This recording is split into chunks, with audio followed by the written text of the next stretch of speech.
श्री शिवाय नमस्तुभ्यम। दोस्तों, आप सभी लोग जानते हैं कि 2024 साल की मकर संक्रांति इस बार 15 जनवरी 2024 के दिन पड़ रही है। पर दोस्तों, इस वाली मकर संक्रांति का सबसे बड़ा और महत्वपूर्ण हिस्सा ये है कि इस बार की जो मकर संक्रांति पड़ रही है वो सोमवार के दिन पड़ रही है। मतलब सीधी सी बात यह है कि भगवान शिव जी की पूरी कृपा इस पूरे साल भर पर हमारे लिए होने वाली है, क्योंकि दोस्तों मकर संक्रांति का इतना पावन और पवित्र दिन भी सोमवार के दिन ही पड़ रहा है। अब दोस्तों, सोमवार के दिन पड़ रहा है और मकर संक्रांति का इतना पवित्र दिन भी है, तो भाई हम ऐसा कौन सा उपाय करें जिस उपाय को करने से हमें पूरे 2024 पूरे साल भर हमें उसका फल मिलता रहे। तो दोस्तों, वो मात्र एक ऐसा ही उपाय है जो कि है दोस्तों 14 दीपक वाला उपाय।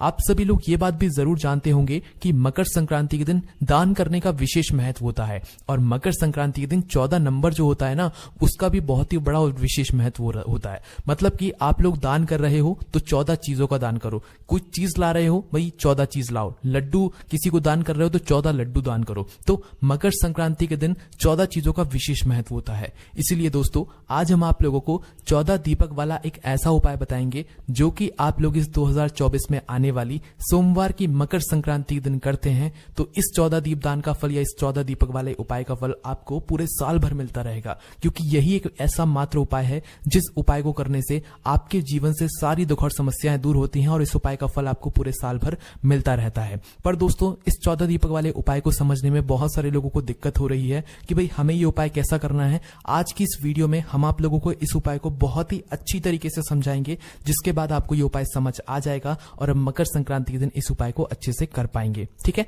तो हम शुरू करते हैं इस उपाय को आपको बताने में और जानते हैं कि इस उपाय को 14 दीपक वाले उपाय को या 14 दीपदान वाले उपाय को, दोनों एक ही है, दीपदान भी वही है और 14 दीपक वाला उपाय भी वही है। तो इसको कैसे करना है ना। तो सबसे पहली चीज हम लोग ये समझ लेते हैं कि ये उपाय मकर संक्रांति के दिन ही होगा। सिर्फ उसी दिन का ये उपाय है जिस दिन जो है इस बार सोमवार पड़ रहा है। ठीक है, तो मकर संक्रांति के दिन जो घर की माताएं बहनें होती हैं, जो बड़ी माताएं बहनें होती हैं, उन लोगों को ये वाला उपाय करना है। इस बात का भी आप लोग ध्यान रखिएगा। ठीक है, उसके बाद में दोस्तों किस समय करना है मकर संक्रांति के दिन। तो देखो, मकर संक्रांति के जो सुबह का समय रहता है, सुबह के समय का मकर संक्रांति का विशेष महत्व होता है। और किसी कारणवश अगर आप सुबह ना कर पाओ, दिन के समय ना कर पाओ, तो शाम के समय प्रदोष काल में भी कर सकते हो। पर आपकी कोशिश यही होनी चाहिए कि आप मकर संक्रांति के दिन 14 दीपदान वाला उपाय या 14 दीपक वाला उपाय आप सुबह के समय कर लें। ठीक है, अब उपाय में कैसे क्या करना है वो आप लोग ध्यान से सुनो।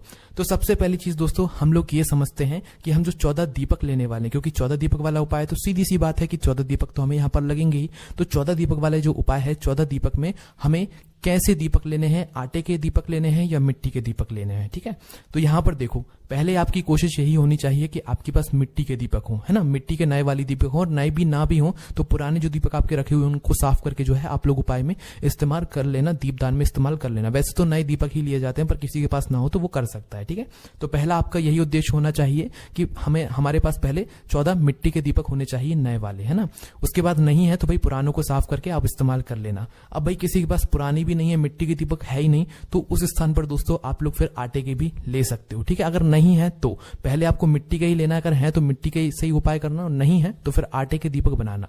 आटा गूंदना, उस आटे के अंदर कुछ मत डालना। ठीक है, सिर्फ और सिर्फ आटे को गूंद कर जो है अपने 14 दीपकों के हिसाब से आटा गूंदना। मीडियम साइज के दीपक आपको बनाना है, उस हिसाब से आटा गूंदना और 14 दीपक आप लोग तैयार कर लेना। ठीक है, तो आपके यहां पर 14 दीपक तैयार हो रहे हैं। ठीक है, किस समय हो रहे हैं भाई, जिस समय आप लोग ये उपाय करने वाले हो। सुबह के समय सर्वश्रेष्ठ है, शाम के समय भी है सही, पर कोशिश करना सुबह के समय कर लो। जिस समय उपाय करने वाले हो उसके 1 घंटे पहले से अपनी तैयारियों को शुरू कर देना इस उपाय को करने की, 14 दीपक वाले उपाय को। ठीक है, अब उपाय को कैसे करना है वो सुनो। माताएं बहनें ये उपाय करेंगी, ये बात आप लोग समझ ही गए होंगे, है ना।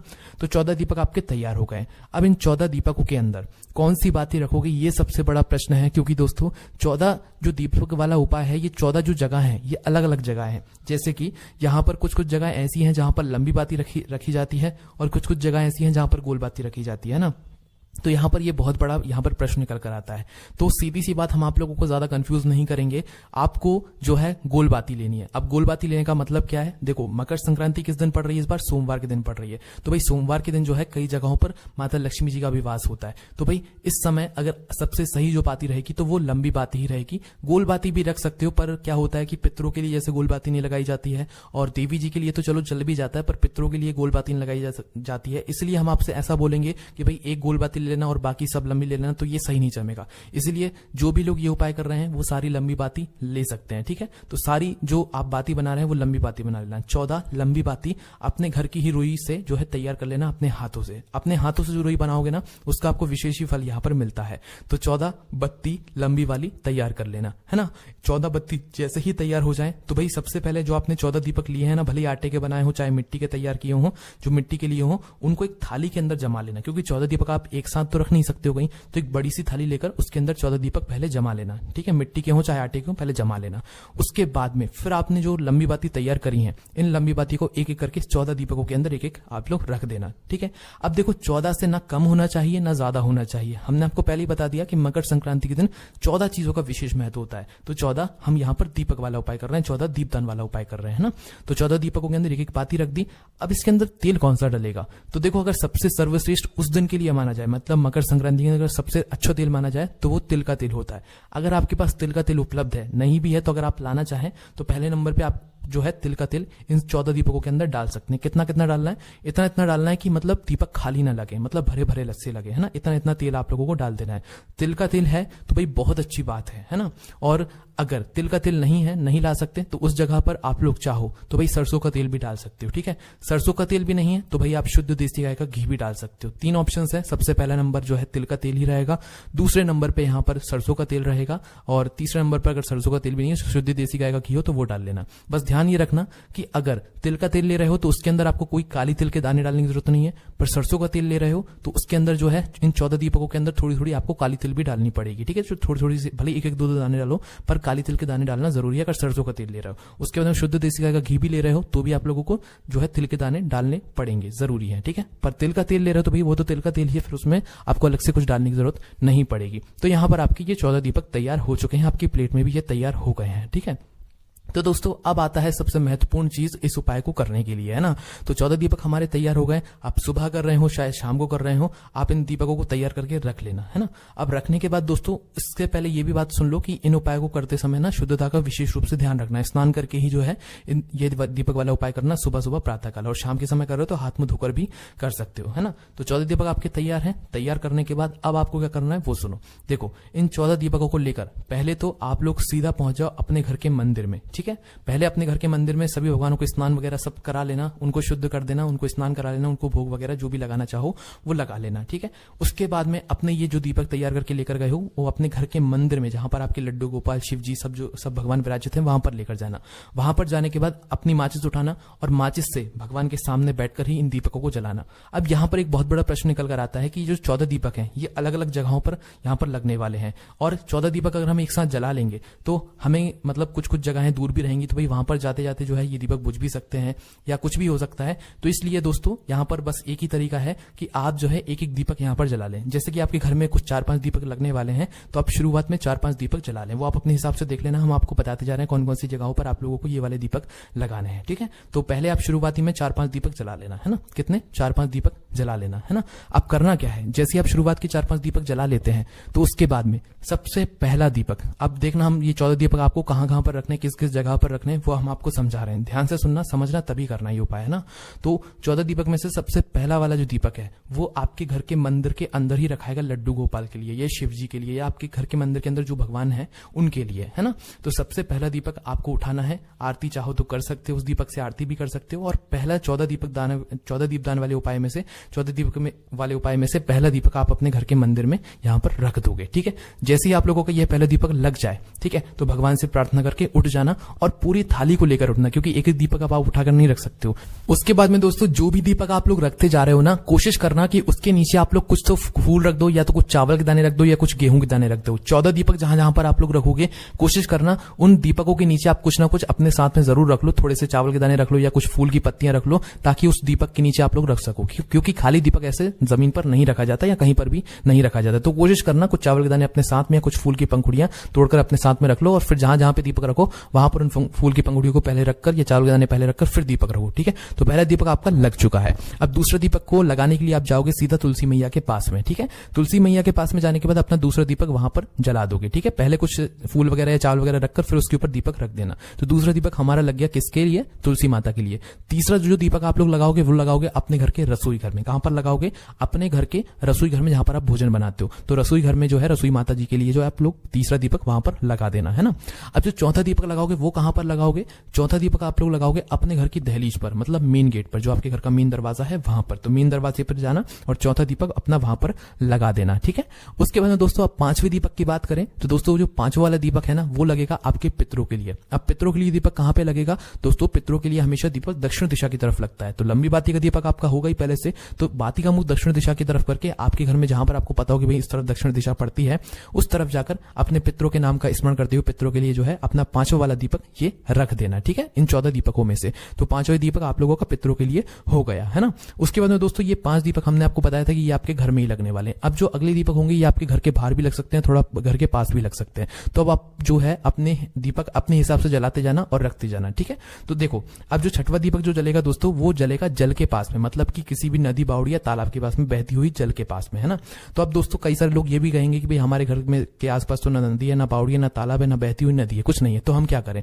तो देखो पहली कोशिश आपकी यही होनी चाहिए कि आप किसी भी बहती हुई नदी के पास जाएं या बावड़ी में या तालाब के पास जाएं और वहां पर जाकर अपना ये छठवां वाला दीपक लगाएं। पर कोई नहीं जा सकता इतनी दूर तो भाई वो अपने घर में ही ये प्रयोग कर ले। घर में एक थाली लेना, उस थाली के अंदर कुछ फूल वगैरह डाल देना और थोड़ा सा गंगा जल डाल देना। पहले तो शुद्ध जल डाल देना, है ना, शुद्ध जल से पूरी थाली भर देना। उसके बाद कुछ फूल वगैरह डाल देना और थोड़ा सा गंगा जल आखिरी में डाल देना, भले एक ढक्कन गंगा जल डाल देना। और उस फिर प्लेट के या थाली के बिल्कुल बीचों बीच आप अपना ये छठवां वाला दीपक रखना जो आप जल के लिए मतलब लगाने वाले हो, ठीक है। तो ये छठवां वाला दीपक आप लोग उस प्लेट के बीचों बीच रख सकते हो। जब कोई व्यक्ति नदी बावड़ी या तालाब तक ना जा पाए तो वो ये वाला जो है वो घर में ही कर सकता है, ठीक है। तो ये आपका छठवां दीपक यहाँ पर लग चुका है। अब सातवें दीपक की बात करें तो दोस्तों सातवां दीपक आप लोग लेकर जाओगे बेलपत्री के पेड़ के नीचे। अब यहां से आप लोग भले ही बेलपत्री के पेड़ के नीचे पहुंचकर अपना दीपक जलाकर फिर वहां पर रख सकते हो। अब जलाने की जरूरत नहीं है क्योंकि कोई सारे लोगों के घर से थोड़ी दूरी पर जो है बेलपत्री के पेड़ या सारे पेड़ हो सकते हैं, तो भाई वो आप लोग वहीं पर जाकर जो है दीपक को जला सकते हो, है ना। तो सातवां वाला जो दीपक है वो बेलपत्री के पेड़ के नीचे पहुंचना, वहां पर जाकर दीपक रख देना और वहां पर प्रार्थना कर लेना लक्ष्मी मैया से, भगवान शिव जी से, माता पार्वती जी से। सातवां दीपक बेलपत्री के पेड़ के नीचे रखने के बाद अब आठवां दीपक आप लोग लेकर जाओगे आंवले के पेड़ के नीचे, ठीक है। तो आंवले का पेड़ जहां पर भी पड़े वहां पर लेकर जाना, आंवले के पेड़ के नीचे पहुंचना और वहां पर अपना 8वां दीपक जला देना, ठीक है। उसके बाद में दोस्तों 9वें दीपक की बात करें तो 9वां दीपक आप लोग लेकर जाओगे पीपल के पेड़ के नीचे, ठीक है। कहां पर लेकर जाओगे? पीपल के पेड़ के नीचे और वहां पर जाकर अपना 9वां दीपक लगा दोगे। अब दोस्तों ऐसी बात नहीं है कि हम आपको जो पेड़ लाइन से बता रहे हैं आपको लाइन से ही दीपक रखना है, ऐसी बात नहीं है। आप चाहो तो पहले आंवले के नीचे भी रख सकते हो, पीपल के नीचे भी रख सकते हो, फिर बेलपत्री के पेड़ के नीचे भी रख सकते हो, वो आपके हिसाब से, ठीक है। पर घर वाले आपको लाइन से ही रखने हैं ना, बाकी पेड़ आप इधर उधर करके भी रखोगे तो कोई दिक्कत नहीं है। उसके बाद दोस्तों 9 दीपक तक हम पहुंच गए थे, 9वां दीपक हमने पीपल के पेड़ के नीचे लगाया। अब हम बात करते हैं 10वें दीपक के बारे में। जो 10वां दीपक आप लोग लगाओगे शमी के पेड़ के नीचे, ठीक है। शमी के पेड़ के नीचे 10वां दीपक लगेगा, जला के वहां पर रख देना। 11वें दीपक की बात करें तो वो लगेगा वट वृक्ष के नीचे, जो बड़ का पेड़ होता है वहां पर। 11वां दीपक बड़ के पेड़ के नीचे, वट वृक्ष के नीचे लगेगा। उसके बाद दोस्तों 12वें दीपक की बात करें तो वो आपके घर के आसपास जो भी शिव जी का मंदिर हो या कोई भी मंदिर हो तो भगवान के मंदिर में जाना, शिव जी के पास में जाना और शिव जी के पास में ये 12वें नंबर का दीपक लगा देना, ठीक है। उसके बाद दोस्तों 13वें नंबर के दीपक की बात करें तो 13वें नंबर का जो दीपक है वो लगेगा यज्ञशाला में। आपके मंदिर में जहां पर आप गए हुए मंदिर में वहां पर अगर कहीं यज्ञ होता है, यज्ञ कुंड बना हुआ है, यज्ञशाला बनी हुई है तो भी वहां पर जाना है, या अलग से भी कहीं बनी हुई है जहां पर यज्ञ होता है, बस इस बात का ध्यान रखना है। जहां पर यज्ञ होता है, यज्ञ कुंड बना हुआ है तो वहां पर जाकर अपना 13वें नंबर का दीपक यज्ञशाला के लिए रख देना है ना। उसके बाद दोस्तों आखिरी और 14वें नंबर का जो दीपक है वो आप लोग लगाओगे गौशाला के लिए, गौ माता जी के लिए। तो आपके घर के आसपास जो भी गौशाला हो तो वहां पर आप लोगों को जाना है और वहां पर जाकर जहां पर गाय बनती हो या जहां पर गाय इकट्ठी भी होती हो ना तो वहां पर भी जा सकते हो और 14वें नंबर के दीपक गौशाला में जाकर गायों के मतलब थोड़ी सी दूरी पर जो है गौशाला में वहां पर रख सकते हो और गौ माता से प्रार्थना कर सकते हो, ठीक है। और गौशाला ना भी हो तो अपने घर के मुख्य द्वार पर रख देना, क्योंकि आपके घर के मुख्य द्वार पर अगर गौ माता आती है तो ये दीपक उनके लिए आप लोग उनके नाम से रख देना। तो बस ये 14 दीपक हमारे यहाँ पर लग जाते हैं, ये 14 जगहों पर लग जाते हैं। अब दोस्तों ये प्रश्न ये निकल कर आता है क्या इन 14 जगहों पर जाना जरूरी है? तो देखो पहली बात तो कोशिश आपकी ये होनी चाहिए कि भाई 14 जगह आपको जाना चाहिए, ठीक है, क्योंकि 14 जगह ही हमें ये दीपक लगाने हैं। इसके अलावा दोस्तों जो भी पूजनीय वृक्ष हैं आप उन पूजनीय वृक्ष के नीचे भी जाकर दीपक लगा सकते हैं जो हमने नहीं बताए हैं, ठीक है। तो दोस्तों हमने आपको वही मतलब जगह बताई जो आपको आसानी से मिल जाए, पर किसी कारणवश अगर आपकी 1-2 जगह छूट भी जाती है तो उन बचे हुए दीपकों को आप अपने घर में ही किसी अच्छे स्थान पर रख सकते हैं, ठीक है। कोई दिक्कत वाली बात नहीं है, बस 14 दीपकों का यहाँ पर आपका मकर संक्रांति के दिन दान होना चाहिए।